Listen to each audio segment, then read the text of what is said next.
দেখতে এসেছিলাম মানে? ওই যে খেলনাগুলো কোথায় কোথায় লুকিয়ে রেখে গেলি।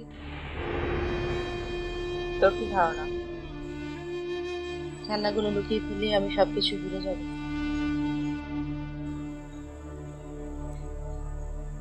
যেটা মনে রেখে আঁকড়ে ধরে রেখে কোনো লাভ নেই, সেটা ভুলে যাওয়াই ভালো।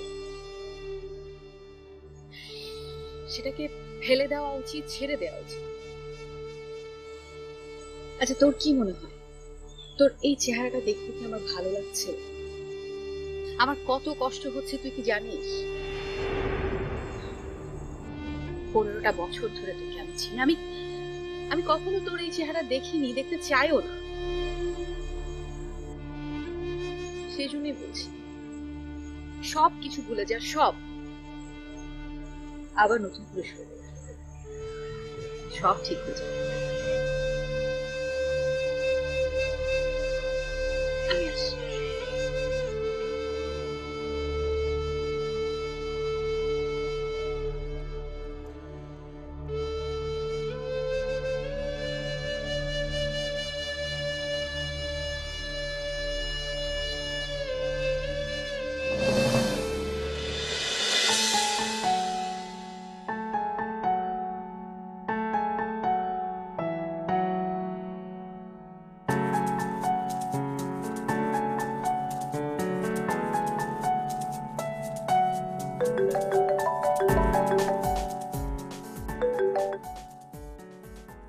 হ্যালো। হ্যালো, মিস মীরা বলছেন? জি বলছি। আমাকে চিনতে পারছেন না? আমি ঠিক চিনতে পারলাম না, কে বলছেন? আমি নবাব। নবাব? কোথাকার নবাব? মানে আমার নাম নবাব। ওই যে দুদুল স্যারের অফিসে প্রায়ই আপনার সাথে আমার দেখা হয়ে যেত। বাংলাদেশে যাবার সকল কাগজপত্র আমি রেডি করে আপনার হাতে। আচ্ছা আচ্ছা, ঠিক আছে, বুঝতে পেরেছি। কি হয়েছে, কি ব্যাপার বলুন।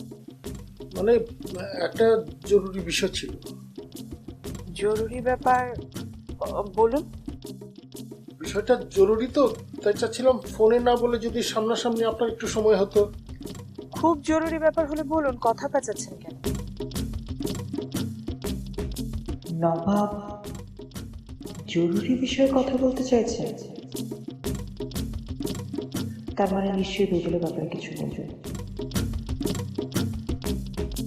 আচ্ছা, বুঝতে পেরেছি। আপনি কখন দেখা করতে পারবেন বলুন। আপনি যখন বলবেন তখন। আপনি যদি বলেন এখন তাহলে এখন, যদি বলেন এই মুহূর্তে তাহলে তো কথাই নেই এই মুহূর্তে।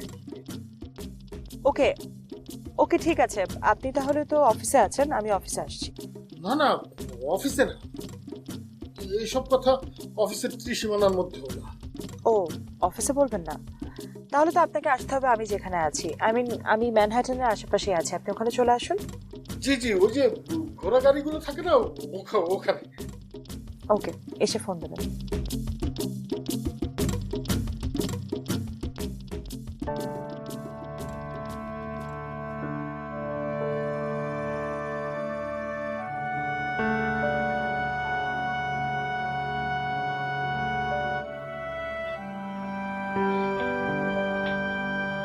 সামনে এসো তুমি। তোমার সাথে আমার জরুরি কথা আছে, বোঝাপড়া আছে। কি হলো, বললাম না কথা আছে? সামনে এসো। তোমার সাথে একা একা বকবক করতে করতে আমি ক্লান্ত হয়ে পড়েছি। এসো, সামনে দাঁড়াও।